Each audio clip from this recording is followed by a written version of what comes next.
저는 오늘 이 누가복음 본문을 물론 모든 말씀이 좋지만 특별히 또 누가복음에서는 좋아하는 본문입니다. 오늘 본문에 나오는 한 그 비유의 어리석은 영혼이 어느 땐가 이 말씀에 제가 현타라고 하죠. 뒤통수를 맞는 것처럼 헉 했던 본문이라서 누가복음 이 본문이 제게는 되게 좋은 본문입니다. 좋아하는 본문입니다. 여러분 일단 우선 이 본문에 앞서서 오늘도 부자 되시기 바랍니다. 하나님께서 여러분의 생업의 문을 열어주시고 정말 이 땅에서 하나님께서 주시는 분복으로 말미암아 또 넉넉하고 여유하고 부자 되시기를 주님의 이름으로 축복합니다. 네. 그러나 대신에 이제 드리고 싶은 말씀은 지금부터가 중요하죠. 부자가 되되 우리 성도들에게는 내가 왜 부자가 되어야 하는지에 대한 이유가 명확해야 됩니다. 왜 오늘도 벌어야 되는가? 왜 오늘도 하나님의 은혜가 내게 충분해야 되는가에 대한 이유, 그리고 그 목표가 명확할 때 저는 그렇게 믿거든요. 하나님께서 그 주실 은혜를 항상 기뻐하시는 것, 우리에게 복 주시고 상 주시기를 기뻐하시는 하나님, 그래서 매일 우리에게 주시려고 그 예비하시는 그 상급이 있는데 왜 안 주실까? 저는 이유는 여러 가지 중에 한 가지는 알겠어요. 내가 그 은혜를 감당하지 못할까 봐 걱정하시는구나. 하나님께서 모자라거나 팔이 짧은 것도 아닌데 왜 지금 안 주실까? 지금 주시면 그 오히려 은혜와 복으로 내가 실족할 수 있겠다라는 생각 때문에 걱정해서 안 주신 것 같아요. 때로는 응답을. 무슨 말씀을 드리고 싶냐면 오늘 본문을 통해서 우리가 신앙생활이 무엇인가에 대해서 한번 생각을 해봤으면 좋겠습니다. 로마 제국이 그렇게 한때는 세계를 제패하는 제국이 되었던 큰 가장 주요한 요인 중에 하나가 뭘 꼽냐면 성을 쌓지 않고 길을 닦았기 때문이다라는 얘기가 있습니다. 자신들의 제국의 성을 높이 쌓기보다는 그 여러 나라로 향하는 길을 닦았기 때문에 로마가 한때나마 그렇게 제국을 제패했을 수 있었다라고 하는 얘기를 이제 들은 기억이 있는데요. 근데 그 이야기가 우리 신앙생활에도 적용이 된단 말입니다. 성경을 보면 하나님께서 우리에게 신앙생활하면서 하지 말라고, 그러니까는 하라고 하지 않은 게 있어요. 그것은 자기를 위한 기념비, 혹은 자신을 위한 신, 그리고 자기를 위한 성, 그러니까 성을 쌓지 말라고, 쌓으란 얘기를 안 하시거든요. 오히려 허물면 허물었지. 그런 관점에서 신앙생활이라고 하는 것은 오늘 우리가 믿음 생활한다는 것은 성이 아니라 길을 닦는 과정이 신앙인 겁니다. 그 길이 어디로 나 있는가 하면 바로 우리가 가는 길은 이제 천국이란 말인 거죠. 근데 천국 가는 길에 길목을 오히려 막는 게 뭐냐면 소유입니다. 우리의 부요함, 그리고 우리를 자신을 위한 기념비, 혹은 우리 가족과 내 인생을 위하여 높이 쌓아 올린 성들이 오히려 길을 가로막고 차단할 때가 있단 말입니다. 그래서 오늘 본문에서 보면 예수께서 그런 어리석은 한 사람에 대하여 약간 책망하시는 것처럼 들리지만 사실은 더 생각해 보면 예수님은 이 상황에 대한 주변에 있는 제자들에 대한 염려 때문에 더 조금은 더 구체적으로 비유를 들고 계시는 겁니다. 그래서 부자 되시란 말입니다. 부자 되시되 누구를 위한 부자가 될 것인가? 오늘 읽어드렸던 13절에 보면 한 사람이 예수께 나옵니다. 그러면서 선생님, 내 형한테 명령해서 유산을 좀 똑바로 나누라고 시키십시오 라고 얘기합니다. 아마 이제 이때는 원래 모세 율법의 기준에서 형제들이 장남이 얼마를 가지고 절반을 가지면 동생들이 이제 조금씩 이제 몫을 따라서 분배하는 조건들이 있단 말입니다. 근데 그러한 분배 원칙이 있었음에도 불구하고 예수님께 나와서 내가 당면한 이 어려움 혹은 억울함을 해결해 달라고 호소하고 있는 겁니다. 원래는 이런 유산의 문제를 랍비들에게 상담을 했대요. 요즘에는 안 그렇죠. 예전에 한때는 이제 그 역할들을 목사님들에게 많이 상담을 하거나 자문을 했던 것으로 알고 있는데, 그런데 이 본문에서 이 남자는 동생으로 보입니다. 동생이 형의 재산 분배에 대해서 만족하지 못했기 때문에 예수님 좀 해결해 주십시오 라고 이렇게 얘기합니다. 우리도 도움을 요청하잖아요. 예수님 이 문제를 해결해 주십시오. 그런데 14절에 보면 예수님께서 이 동생을 뭐라고 얘기하냐면 참 이 사람아 이렇게 얘기하세요. 이 사람아 한심하구려 라고 하는 쪽으로 말씀하신단 말입니다. 그러면서 먼저 얘기하시는 게 뭐냐면 이 사람아 누가 나를 너희 재판장이나 물건 나누는 자로 세웠느냐라고 얘기합니다. 잘못 찾아왔다라고 얘기합니다. 그러니까는 지금 예수님은 나는 너희들의 분쟁을 해결하러 온 게 아니다. 너희들의 유산 혹은 민생고를 해결해 주려고 여기 온 것이 아니다라고 딱 잘라 말해요. 당황스럽습니다. 우린 예수님을 그렇게 믿고 있잖아요. 오늘 내 문제를 해결해 주실 것이라고 믿고 기도하고 우리의 생업과 민생고에 대한 여러 가지 또 갈등의 문제를 해결해 주시고 수습해 줄 것이라고 믿고 주님의 이름으로 기도하는데 잘못 찾아왔다라고 얘기하시는 거예요. 우리 어디 가서 기도해야 돼요? 그런데요, 예수님께서 하신 말씀은 물론 내가 너희를 돕는다.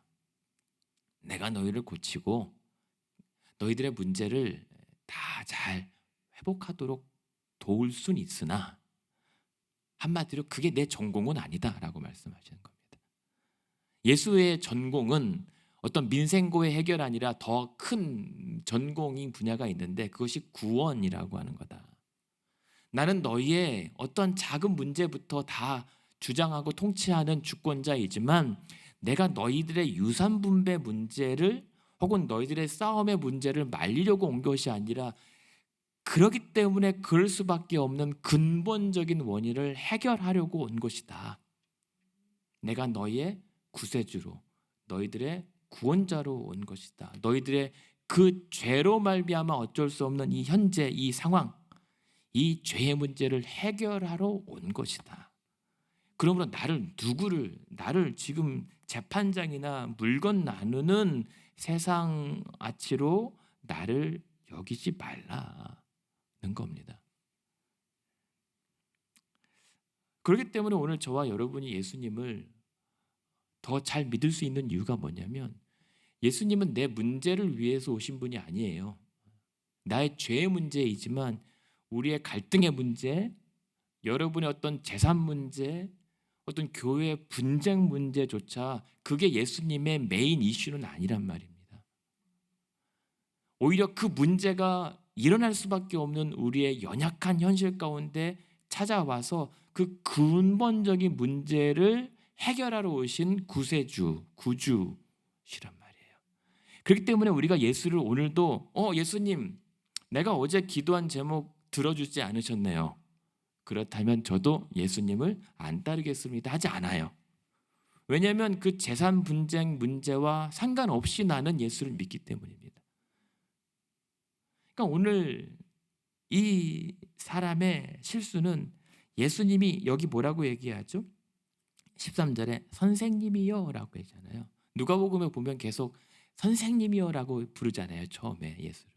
그러니까는 그 정도 수준의 존재로 예수를 믿는 겁니다. 능력자 그리고 예언가 그러니까 한 선지자 정도로. 근데 예수님은 선지자이긴 하지만 더 큰 분이신 것을 알지 못하는 거예요. 그러면서 이 예수님께서 더 나아가서 이 남자 동생의 문제를 지적하는 것은 이렇게까지 하신 이유가 있어요. 그것은 15절에 보면 뭐라고 예수님 말씀하십니까? 그들에게 이르시되 삶과 모든 탐심을 물리치라라고 얘기한 겁니다. 그러니까 이 동생이 와서 예수님에게 억울함을 호소한 것처럼 보이고 불공평한 재판이 이루어졌다라고 항소하는 것처럼 보이지만 예수님은 그 사람의 속 마음까지 다 아시잖아요. 그것은 불공평하고 억울함이 아니라 더 못 가진 것에 대한 분개, 탐심에 이 상황의 원인이 있다라고 하는 것을 정확히 집어내시는 거예요. 그래서 예수님은 이 사람에게 지금 그게 문제가 아니라 너의 그 탐심이 더 문제다. 그러니까 탐심이라고 하는 것도 예수님께서 항상 우리에게 책망하시는 게 뭡니까? 사람의 밖이 아니라 우리 안에서 나오는 게 더럽히는 거다. 우리를 더럽힌다라고 했을 때 탐심인 거예요. 그게. 그러니까 그 죄의 문제의 근원에 항상 예수님은 그 이유를 찾으시죠. 그러니까 우리도 신앙생활할 때 좀 예수님의 관점이 필요해요. 예수님은 우리가 그 하나님을 믿고 온다고 하고 예수를 따른다고 했을 때는 우리 편의한 방식대로 따르거든요. A입니까 B입니까? 둘 중에 하나만 선택해 주십시오. 그래서 왼쪽입니까 오른쪽입니까? 왼쪽입니까? 가겠습니다. 생명 걸고 가는데 이거는 사실 따져보면 우리가 편하게 믿자고 정한 방식이기도 해요.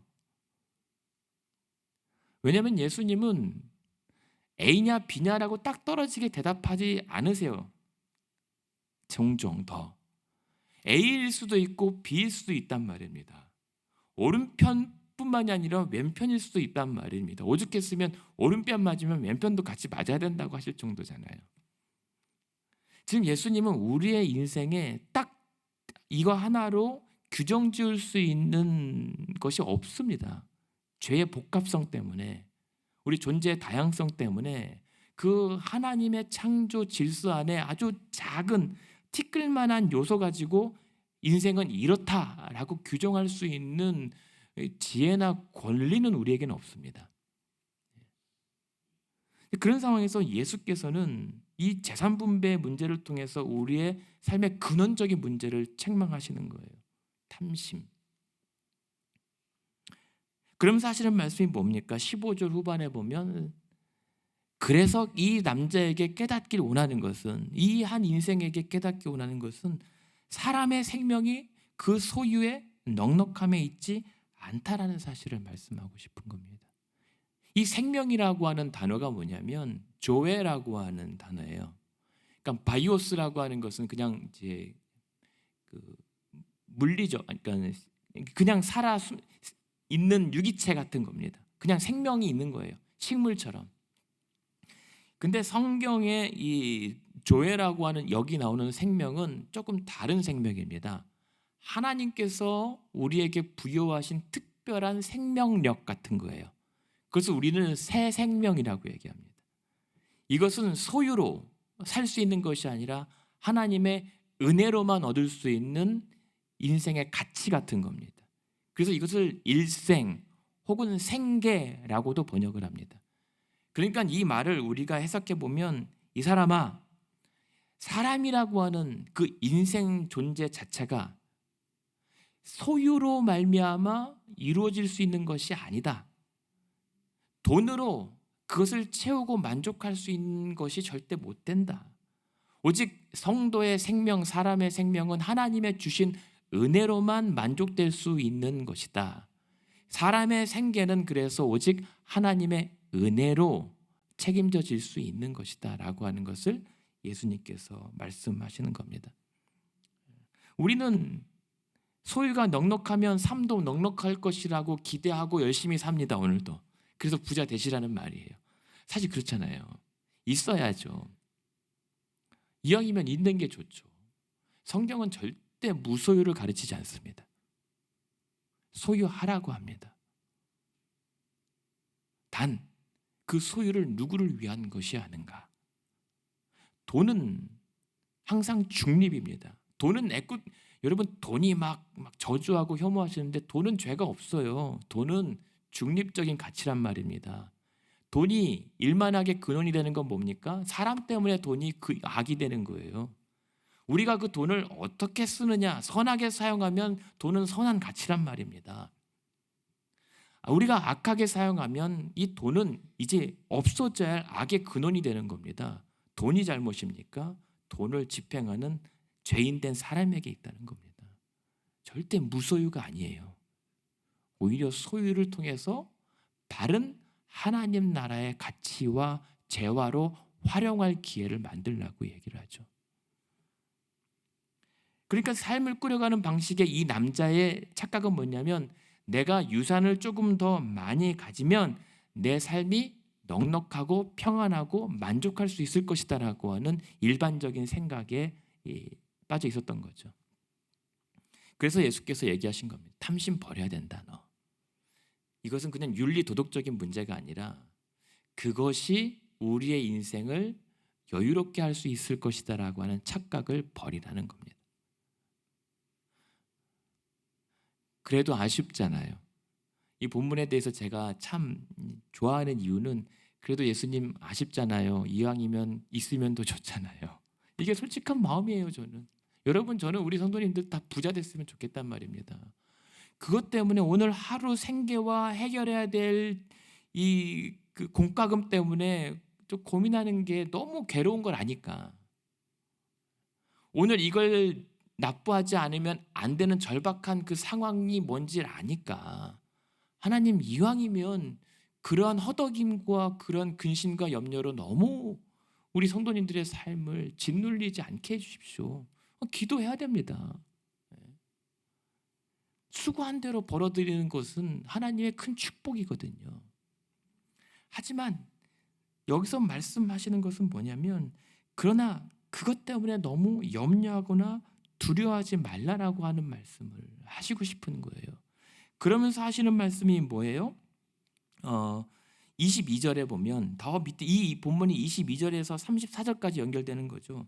그래서 22절에 너희 목숨을 위하여 무엇을 먹을까, 몸을 위하여 염려하지 말라. 왜냐하면 까마귀도, 그리고 27절에 백합화도, 28절에 들풀도 이들이 하나님께서 기르시고 먹이시는 것을 너희가 믿는다면, 그 하나님을 기대하고 29절에 오늘 무엇을 먹어야 될까, 무엇을 마실까 구하지 말며 근심하지 말라. 그러니까 이 구하는 것은 이방 사람들도, 믿지 않는 사람들도 구하는 것과 같다라고 얘기를 하시잖아요. 근데 이 말도 저는 조금 토를 달고 싶어요. 하나님, 예수께서 나의 근심, 걱정, 염려 아예 하지 말라는 게 아니잖아요. 할 수밖에 없다니까요. 근데 할 수밖에 없는 우리의 연약함에, 그러나 그 근심과 염려에 너무 사로잡히지 말라는 거죠. 우리는 연약하기에 근심이 되고 염려할 수밖에 없는 우리의 본성이 우러나오면 우러나오는 대로 그것을 하나님께 믿고 내어 던지며 의지하라는 거죠. 그렇다면 들풀과 까마귀보다 더 귀한 우리 한 영혼을 하나님께서 먹이지 아니하시겠느냐, 믿어보라 라고 하시는 거예요. 그러면서 우리가 그러나 경고해야 될 것은, 거기에 사로잡힌 나머지 이제 어떠한 어리석은 인생을 비유하시냐면, 16절에 보면 비유로 예수께서 말씀하시면서 한 부자가 있습니다. 이 부자가 오늘 걱정이 생깁니다. 여러분, 재벌들이 걱정 없을 것 같죠? 저는 재벌 하라고 해도 안 할 겁니다. 감당 못해요, 그 고민들. 근데 이 부자가 그 밭에 소출이 풍성해졌습니다. 그러면 우리는 와, 좋다, 감사하자, 뭐 이렇게 되잖아요. 근데 이 부자의 고민은 딴 데 있습니다. 17절에 보면 좋아하는 부분이에요. 심중에 생각하여 이르되 내가 곡식 쌓아둘 곳이 없으니 어찌할까. 곡식 쌓아둘 것이 없는 것도 걱정인 겁니다. 세상에나 이런 고민 좀 해봤으면 좋겠다니까요. 어떤 기분인지 좀 모릅니다. 그런데 한편으로는, 야, 이게 얼마나 배부른 고민인데, 얼마나 우리 인생에 정말 보잘것없는 고민인가. 이 곡식을 줘도 감당하지 못하는 우리 인생. 근데 그것 때문에 또 고민해야 되는 겁니다. 그러니까 많으면 많다고 걱정인 거예요. 그러면서 이 사람이 낳은 대안이 무엇입니까? 17절에 보면, 18절에 내가 이렇게 하면 되겠구나 라고 내놓은 뾰족한 방안이 뭔지 아십니까? 있던 곡간을 헐자. 그리고 내가 더 큰 창고를 지어서 거기에 보관하면 되겠다. 이게 기껏 이 부자가 생각해낸다라고 하는 방안이란 말입니다. 이게 무슨 말입니까? 자전거를 탄 거예요. 자전거가 어떤 겁니까? 자전거를 타면 앞으로 나가긴 나가는데 페달을 굴리지 않으면 쓰러질 수밖에 없는 거예요. 이제는 스스로 페달을 밟지 않으면 안 되는 굴레에 사로잡히게 되는 거예요. 그래서 지금 할 수 있는 것은 중단할 수가 없고 헐고 짓고 나중에 내년에는 다시 헐고 또 짓고 그러다가 이제 어마어마한 규모의 사업장이 되겠죠. 그런데요, 이제 우리가 인류 역사를 보고 삶의 어떤 궤적을 봤을 때 우리는 이 부자가 실존한다면 결과를 압니다. 이 큰 창고는 언젠가는 폐허가 되기 마련이에요. 그리고 언젠가는 이 부자도 나이 들어서 자신의 이 거주한 곳을 줄여야 될 상황에 놓인단 말입니다. 그러나 이 부자가 냈던 대안은 큰 창고를 짓고 그 많은 곡식을 쌓아두는 거예요. 지금 분명히 17절에 보면 이 부자의 고민은 이걸 어떻게 다 먹지? 이게 아니에요.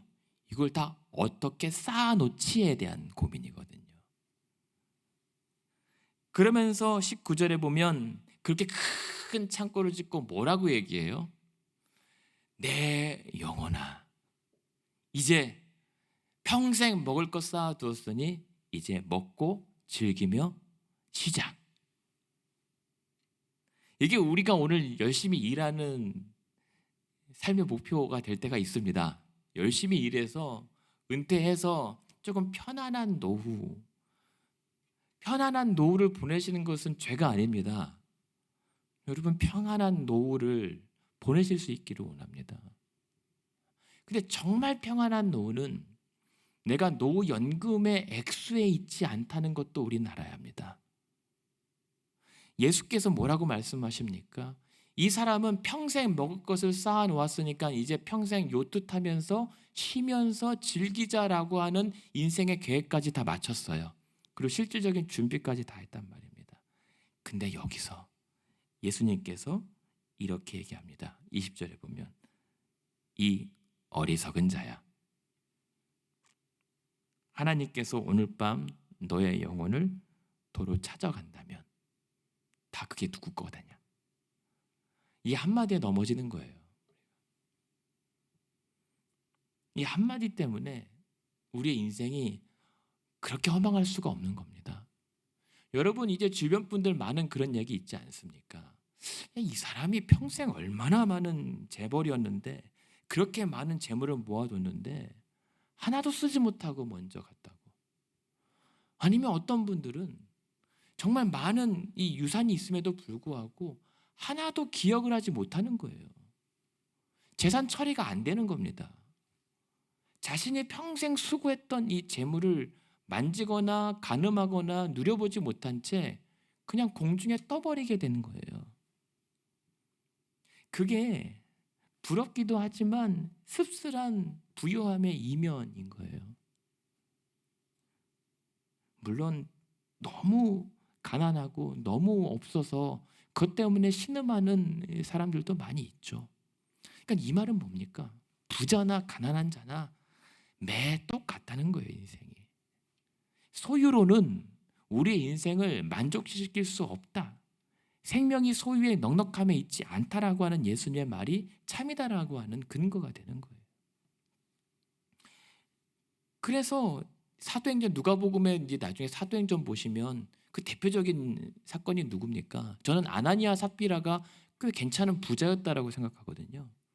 근데 그 재물 다 모아서 조금 아주 많이도 아니고 아주 조금 아꼈을 텐데 쇼크사로 죽잖아요. 어떻게 보면 헤롯 아그리빠라고 하는 그때 당시에 유대를 다스리는 무시무시한 왕 권력이 있었는데 이 사람이 야고보도 죽이고 베드로도 핍박하거든요. 무소불위의 권력이라고 한다면 이 사람이 어떻게 죽은 줄 아십니까? 성경에 벌레 먹어서 죽어요. 기생충으로 죽는단 말입니다. 굳이 말한다면 허망해요. 저와 여러분이 오늘 살아가는 것은 기적입니다. 하나님의 은혜가 아니고서는 그냥 지나가다가 어떻게 될지 모르는 인생이 우리예요. 그러니까 오늘 건강에도 우리 생명에 만족이 없고 소유나 어떤 다른 것으로도 우리의 생명을 충족시킬 수 있는 것은 하나도 없습니다. 그래서 오늘 예수님께서 말씀하시는 것은 뭐냐면 21절, 그래서 우리의 삶을 오늘도 충족할 수 있는 것은 자기를 위하여 재물을 쌓아두고 하나님께 대하여 부여하지 못한 자가 이와 같다. 이 말은 무엇입니까? 내 인생, 내 생명을, 내 일생을 그렇게 보장해 줄 수 있는 것은 자기를 위하여 재물을 쌓는 것이 아니라 하나님에 대하여 부여한 자가 그 생명과 인생에 만족함이 있는 것이다라고 얘기하는 거예요. 그렇잖아요. 우리가 생명을 하나님께서 걷어가실 때 지금 이 부자가 했던 건 뭡니까? 내 곡식, 내 물건, 내 창고, 내 영혼, 다 내 거란 말입니다. 근데 죽으면 내 게 없어요, 여러분. 아시잖아요. 그러니까 결국 내 거가 되지 못할 것을 내 거라고 주장하고 우기다가 평생 살다가 죽는 거예요, 우리 인생은. 그래서 예수께서 말씀하시는 것은 우리 진정한 생명과 인생의 가치는 자기 소유가 아니라 하나님에 대하여 부여함, 하나님과의 관계에 있다는 겁니다. 왜냐하면 우리가 죽었을 때요, 어느 자리에 서 있는가가 그 생명을 위로하거나 그 생명을 영원토록 후회하게 만든다는 거잖아요. 죽음 이후의 평가와 그 가치가 우리의 인생을 위로하든 아니면 그렇지 못하는 걸로 판가름 나게 돼 있단 말입니다. 그것이 하나님과의 관계가 어떻게 세워졌는가 살면서, 그것이 여러분의 생명을, 여러분의 일생을 보장해주고 담보해준단 말입니다. 자기만을 위하여 살았던 자의 최후는 어떻게 되겠습니까? 말하지 않아도 뻔합니다. 그러나 하나님께서 밭에 풍성한 소출을 거두게 하신 다음에 그가 내 재물을 쌓아둘 곳이 없어서 자기를 위해 취했던 그것이 아니라 그것을 하나님에 대하여 부유함으로 흘려보냈던 그 방식과 삶의 모든 결단들, 이것은 자기가 선행을 베풀고자 함이 아니라 하나님을 위하여 행했던 구제와 섬김들이라면 하나님과의 관계가 그만큼 든든하게 세워졌기에 그 다음에 이 영혼이 죽은 다음에 어떠한 자리에 서 있을까는 우리는 너무 잘 압니다. 그러니까 예수님은 그것을 말하고 싶은 거예요. 이 사람아, 너의 생명과 너의 인생은 소유에 있지 않고 하나님께 달려있다. 하나님을 위하여 살라. 하나님을 위하여 불을 쌓든지 불을 사용하라. 여기서 하나님께 부유하다라고 하는 이 의미가 무엇입니까? 조금 전에 봤던 것처럼 행위 구원이 아니에요. 까마귀, 백합화, 들풀을 받느냐? 하나님 믿고 의지하라. 대신 31절에 다만 너희는 너희 그의 나라를 먼저 구하면 아버지께서 그것을 다 더해 주시는 것 아니겠느냐. 그러므로 33절 너의 밭에 소출이 풍성하다고? 쌓아둘 것이 없다고? 그걸 쌓아두려고 애쓰지 말라. 그 유효한 것은, 그 남은 것은 하나님께서 그 성도들 그리고 그만큼 거둬들이지 못한 이웃을 향하여 흘러보내라고 넘치게 해주신 것이지, 그걸 쌓아둘 것이 없도록 썩을도록 쌓아두는 것은 이건 아니다라는 거예요. 33절에 그래서 오늘 우리가 힘써야 될 것이 무엇입니까? 너희 소유를 팔아서 구제하라. 그래서 낡아지지 않는 배낭을 만들라. 하나님께서 우리에게 남는 은혜가 있잖아요. 그 은혜를 흘려보내는 것을 성경에서는 구제라고 얘기하고 우리가 요즘 말로는 선교라고 얘기합니다. 그래서 바울이 우리에게 고린도 교회에 헌금을 강조하고 11조를 강조한 것은 그것으로 교회 지으란 얘기가 아니에요. 초대교회 헌금은 다 구제 헌금이란 말입니다. 더 크게 짓고 뭐 더 크게 만드는 거, 요즘에 한국 교회에 폐허되는 교회가 얼마나 많습니까? 물론 필요에 따라서 그럴 수는 있지만 사실은 교회는 통로란 말입니다. 창고여야 한단 말입니다. 하나님께서 하늘에서 쌓을 것이 없을 만큼 부으신 은혜를 계속 흘려보내는 통로. 그래서 여러분들을 우리는 뭐라고 얘기합니까? 축복의 통로라고 얘기하잖아요. 근데 교회가, 성도들이 그 축복의 통로를 틀어막고 있다면 그건 뭔가 잘못된 거예요. 그래서 오늘 우리에게 힘쓰라고 하는 것, 그래서 소유를 팔아서 낡아지지 않는 배낭, 이게 진짜 명품백이라니까요. 왜요? 33절에 보면 거기에는 도둑도 가까이 할 일이 없고 좀도 먹는 일이 없어요. 가죽끈이 헤어질 일이 없습니다. 하늘의 상급이 세상 금고가 아니라 하늘의 창고에 쌓아져 있기 때문에, 그것이 우리의 오늘 인생을 수고롭게 만들어도 웃게 할 수 있는 유일한 근거가 된다는 거예요. 그것이 하나님에 대하여 부요한 인생인 겁니다. 하나님에 대하여 넉넉하고 부요하잖아요. 삶의 풍요로, 부요함으로 찾아옵니다. 여러분, 하나님에 대하여 넉넉하십시오. 헌금 많이 하라는 얘기가 아니에요. 헌금으로만 자꾸만 그것을 재단하는데, 물론 헌금도 많이 하는 게 맞아요. 그것을 통해서 구제와 선교로 가니까. 근데 그 근원적인 건 뭐냐면 헌금 액수에 있지 않고 하나님 그 나라와 그의 의를 먼저 구하는가에 달려 있다는 거예요. 근데 우리는 그걸 몰라요. 그런 우리들에게 예수께서 이 사람아, 이 어리석은 영혼아 라고 하신단 말이에요. 안타까워서. 그래서 초대교회의 부흥이 어떻게 일어났습니까? 이러한 예수의 생명의 만족함이 소유에 있지 않음을 너무 잘 알기 때문에 그 많은 초대교회 성도들이 자신의 소유를 다 팔아서 나누고도 기쁨이 있잖아요. 우리가 초대교회 부흥을 회복하고 싶다고요? 말씀대로만 하면 돼요. 성경대로 하면 돼요. 저는 우리 교회가 앞으로 새롭게 더 세워져 가는 이 교회의 기준은 목사도 아닙니다. 직분자들도 아닙니다. 말씀입니다. 하나님의 말씀이 우리 신앙의 기준이고 교회의 기준이 되면 돼요. 하나님에 대하여 부요하라. 먼저 그의 나라와 의를 구하면 그 모든 것을 더해준다는 것을 믿고 가면 되는 겁니다. 그래서 오늘 저와 여러분이 열심히 보십시오. 부자 되십시오. 대신에 그것으로 하나님 나라를 위해 투자하십시오. 그렇다고 몸을 위해 근심하고 걱정도 하지만 지나치게 염려하지 마십시오. 오늘 생명도 내 소유가 아니라 하나님의 은혜로 만족할 수 있는 것, 예수로 충만하면 배부를 수 있다는 사실 꼭 기억하시기 바랍니다. 그리고 하나님께서 주신 그 은혜를 흘려 보낼 수 있는 은혜와 길을 닦아가는 하루 되시기를 원합니다. 그래서 오늘 우리 믿음의 성이 아니라 하늘길을 닦고 그 하늘길을 따라 우리에게 부어주신 그 은혜가 흘러 넘쳐서 하늘길까지 넘쳐서 세상 금고가 아니라 하늘 창고에 여러분의 상급과 보화가 쌓여가기를 원합니다. 그래서 오늘도 그렇게 하나님에 대하여 부요한 하나님 나라 백성들 되기를, 그럴 때 하나님께서 여러분들에게 그 오늘 필요를 더해 주실 줄로 믿습니다. 그런 하루 되시기를 주님의 이름으로 축원합니다.